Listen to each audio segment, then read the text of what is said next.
సంక్రాంతి పండగనగానే గాలిపటాలు ఎగరేస్తుంటారు. కానీ చైనా మాంజా చాలా డేంజర్ అంటున్నారు ఖైరతాబాద్ ఎమ్మెల్యే దానం నాగేందర్. దీనివల్ల పక్షులు, మనుషుల ప్రాణాలకు ప్రమాదం పొంచి ఉంది అంటున్నారు. చైనా మాంజా అమ్మేవారిపై పోలీసులు చర్యలు తీసుకుంటారని తెలిపారు. చైనా మాంజాపై అవగాహన కల్పిస్తున్న టీవీ9 ను అభినందించారు దానం నాగేందర్.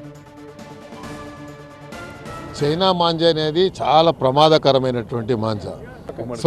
సొరకాయ తీసుకొచ్చి డెమో చేసి చూపించారు. దీనివల్ల ఎట్లా ఉంటుంది ప్రమాదం అనేది.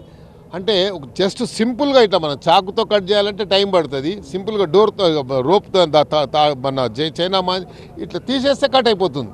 అంటే అంత ప్రమాదకరంగా ఉంది. చాలామందికి ఇప్పటికీ హాస్పిటలైజ్ అయ్యారు. కాబట్టి నేను టీవీ9కి హృదయపూర్వక ధన్యవాదాలు తెలియజేస్తూ పోలీసు సిబ్బందికి ఇప్పటికే చాలా చోట్ల దాడులు చేయడం చాలా మంచిది. ఎందుకంటే పిల్లలకు తెలియదు ఏదో దీనివల్ల మన పతంగు కట్ కాదు, వేరేలే కట్ అవుతుంది అన్నట్టు ఆలోచన తప్ప దీనివల్ల జరిగే ప్రమాదాన్ని అరికట్టలేరు చిన్నపిల్లలు. కాబట్టి మరి పోలీస్ సిబ్బంది చాలా దాడులు చేసి పట్టడం అనేది చాలా సంతోషం.